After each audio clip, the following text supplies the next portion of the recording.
Why are we always tired even when we're not doing much?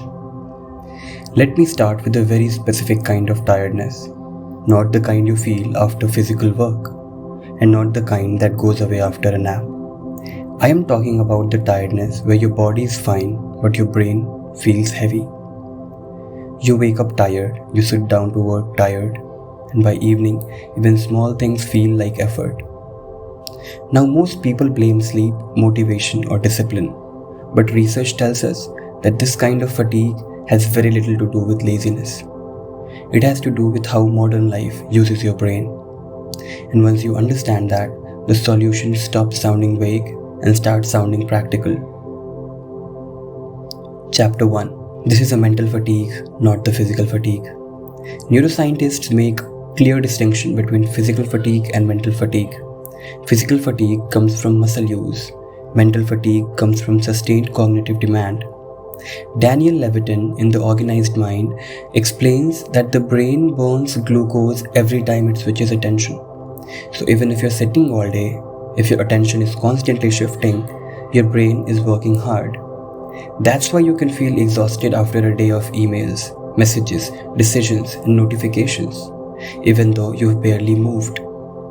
This matters because you can't fix mental fatigue with physical solutions alone. Chapter 2. Why rest doesn't feel restful anymore.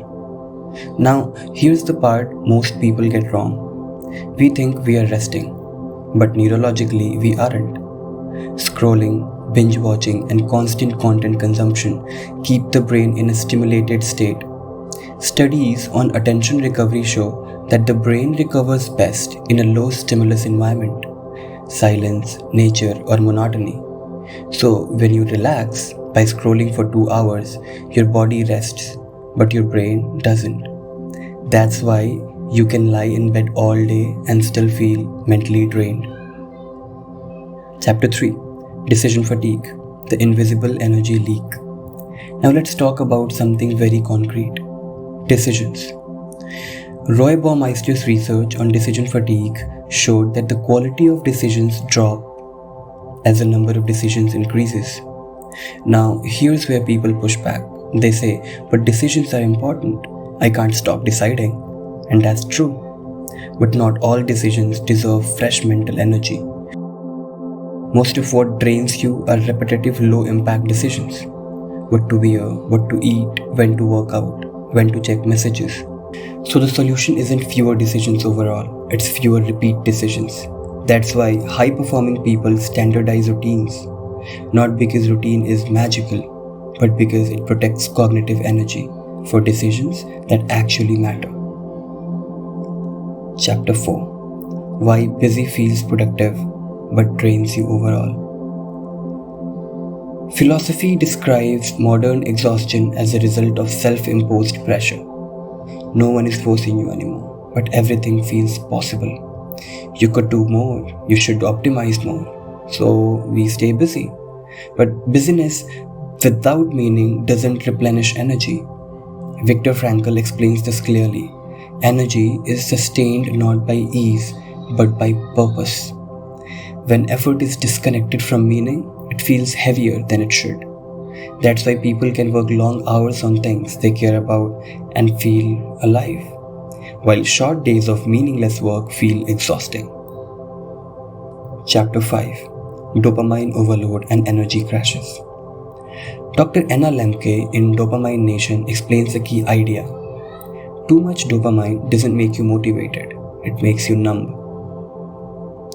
When your brain gets enough and constant stimulation from notifications, reels, novelty, your baseline dopamine level rises. So normal life feels flat. And when life feels flat, it feels tiring. That's why doing nothing feels uncomfortable now. Your brain is used to constant input. The fix isn't motivation, it's reducing stimulation so the brain can regain sensitivity. Chapter 6. Why sleep is necessary but not sufficient. Sleep restores the body. It also helps the brain recover. But sleep alone doesn't fix daytime cognitive overload. If your waking hours are filled with constant attention switching, your brain never stabilizes. That's why people sleep 8 hours and still feel mentally exhausted. The issue isn't duration of sleep, it's quality of mental rest while awake. So, what do you actually do with all this? It's pretty simple. You reduce cognitive load, not life. You standardize low-value decisions so high-value thinking becomes easier. You replace stimulation rest with low-stimulation recovery. You stop multitasking because neuroscience is clear. Task switching consumes more energy than focused work.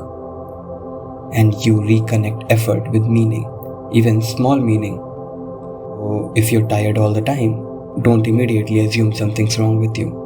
More often, what's wrong is how your attention is being used up. Energy isn't just physical, it's cognitive, it's emotional, it's neurological. And once you've understood that, rest stops being a vague advice and starts becoming a practical skill.